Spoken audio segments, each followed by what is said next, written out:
चील राजा के बेटे के दांत में दर्द शुरू हो जाता है। सिपाही जल्दी से बुलबुल को बुलाओ। सिपाही जाता है और बुलबुल को बुलाकर ले आता है। बुलबुल डॉक्टर राजा के बेटे को चेक करती है। राजा जी, ज्यादा मीठा खाने से आपके बेटे का दांत खराब हो गया है, इसका दांत निकालना पड़ेगा। ये सुनकर चील राजा बहुत दुखी हो जाता है। मेरे बेटे को दर्द से मुक्ति मिल जाए, बुलबुल डॉक्टर आप दांत निकाल दें। वही दिन था जब चील राजा को मीठे से नफरत हो गई। सिपाही जाओ पूरे जंगल में ऐलान करवा दो कि आज के बाद कोई भी पक्षी मीठा नहीं खाएगा। मुझे मीठे से नफरत हो गई है, ना ही कोई पक्षी मेरे सामने मीठे का नाम लेगा।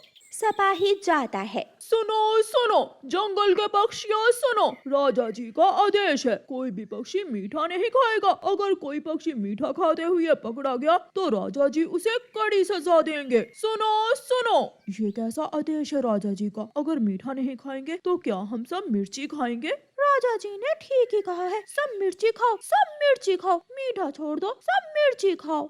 रानो चिड़िया ने अपने घर में मीठी खीर बनाई हुई थी। गौरी कभी भागी भागी रानो चिड़िया के पास आती है। रानो रानो रानो चिड़िया, सुना है राजा का आदेश आया है कि कोई भी जंगल में मीठा नहीं खाएगा। मीठे के बिना तो जिंदगी में रौनक ही नहीं। अगर कोई मीठा खाते हुए पकड़ा गया तो राजा जी उसे सजा देंगे। मैंने तो आज ही मीठी खीर बनाई थी, अब मैं खीर का क्या करूं? लाओ मैं ये खीर नदी में बहा आती हूँ। ठीक है, राजा जी की सजा से तो अच्छा है कि हम मीठा खाना ही छोड़ दें। गौरी कभी रानो चिड़िया से मीठी खीर लेती है और गुफा में चली जाती है। गौरी कभी गुफा में छुपकर सारी मीठी खीर खा लेती है और इधर उधर देखकर गुफा से निकलकर भाग जाती है। कबूतर पेड़ पर बैठा मीठा फल खाने ही वाला था कि गौरी कभी वहाँ आ जाती है।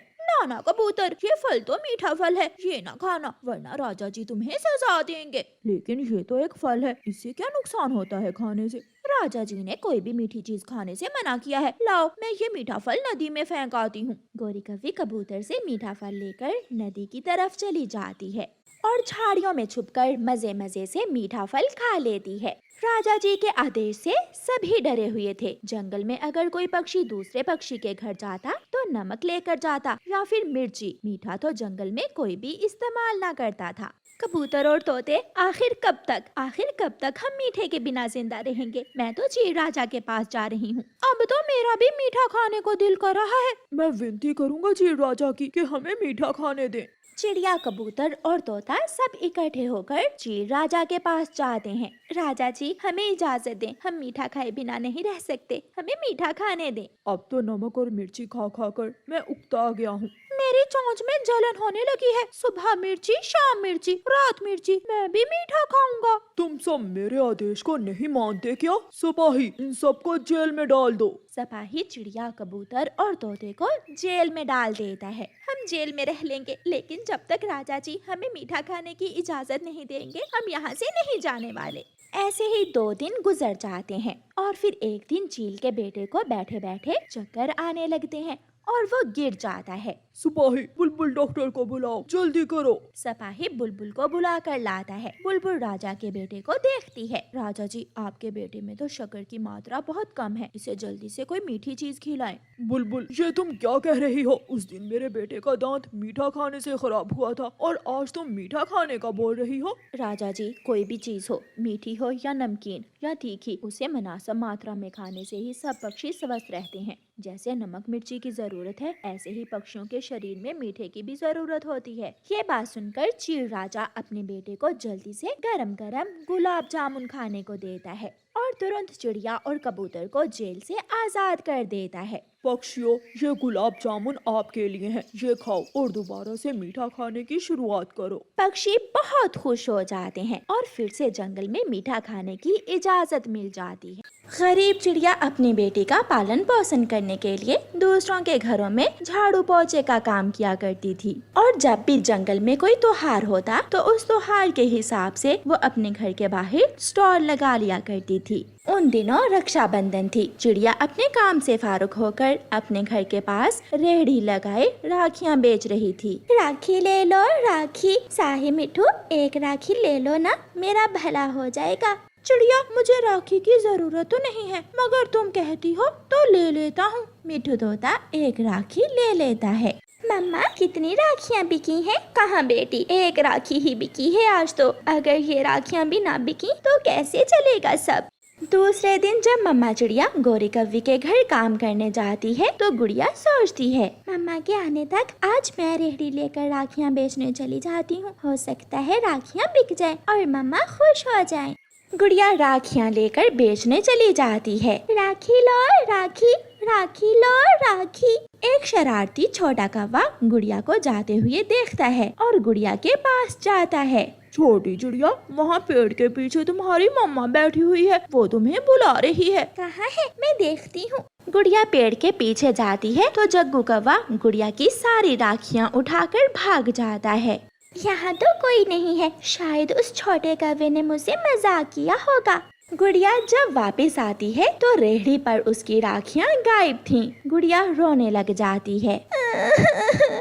वो चोर कौवा होगा, वो मुझे गरीब की राखियाँ चुरा कर ले गया। अब मैं मम्मा को क्या जवाब दूंगी? मैंने तो अच्छा सोचा था और ये तो बहुत गलत हो गया। गुड़िया रोती हुई वहाँ से चली जाती है। जग्गू कौवा गुड़िया की सारी राखियाँ नदी में बहा देता है। अब उस छोटी चिड़िया की उसकी मम्मा से पिटाई होगी। जग्गू कौवा वापस मुड़ता है। शरारतें करता हुआ जग्गू कौवा कभी इधर तो कभी उधर जा रहा था कि एक हवाई ऑटो से टकराकर गिर जाता है। उसके सर से खून बहने लगता है। अपने घर जाती हुई गुड़िया उसे गिरा हुआ देखकर वहाँ आ जाती है। गुड़िया जल्दी जल्दी से एक ऑटो को रोकती है और उसे बुलबुल डॉक्टर के पास ले जाती है। वो कौवा बेहोश था। ये गौरी कव्वी का बेटा है, इसकी माँ को बताओ जाकर। गुड़िया जल्दी जल्दी से भागती है और गौरी कव्वी के घर जाती है। गुड़िया की मम्मा भी वहाँ काम कर रही थी। आंटी आंटी, आपके बेटे का एक्सीडेंट हो गया है, मैंने उसे बुलबुल डॉक्टर के पास पहुँचा दिया है। चिड़िया, मेरे जग्गू को न जाने क्या हो गया होगा, मेरे साथ चलो। गौरी कव्वी भागती है। गुड़िया और उसकी मम्मा भी गौरी के पीछे पीछे चली जाती हैं। बुलबुल ने जग्गू को दवा दे दी थी। थोड़ी देर बाद जग्गू होश में आ जाता है। मैं कहाँ हूँ? जग्गू बेटा, आप ठीक हो? वो तो अच्छा हुआ जो ये छोटी चिड़िया आपको बुलबुल डॉक्टर के पास ले आई, वरना न जाने आज क्या हो जाता। जग्गू गुड़िया को देखकर डर जाता है। आप डरो ना दोस्त, मैं आपकी मम्मा को कोई बात नहीं बताऊंगी। गुड़िया अपनी मम्मा के साथ घर चली जाती है। गुड़िया बेटी, राखियाँ कहाँ हैं? रेहड़ी तो खाली खड़ी है। मम्मा, मेरी सारी राखियाँ गौरी आंटी के बेटे ने चुरा ली थी, इसलिए तो वो बुलबुल डॉक्टर के पास इतना डरा हुआ था। गुड़िया बेटी, बुरे काम का अंजाम हमेशा बुरा ही होता है। जग्गू भी अपनी मम्मा के साथ घर चला गया था। मम्मा, मैंने बहुत बुरा किया। मैंने गुड़िया की राखियाँ चुरा कर नदी में बहा दी थी। मम्मा, उसने फिर भी मेरी जान बचाई। जग्गू बेटा, कभी भी किसी के साथ ऐसी शरारत नहीं करते। वो तो पहले ही बहुत गरीब चिड़िया है, बेचारी दूसरों के घरों में काम करके अपना पेट पालती है। मम्मा, आप रानू आंटी को कुछ पैसे दे दें ताकि वो फिर से अपना काम शुरू कर सके। फिर गौरी कव्वी रानो चिड़िया को राखियों का एक बड़ा स्टॉल लगवा देती है और जग्गू कौवा गुड़िया से माफी मांगता है।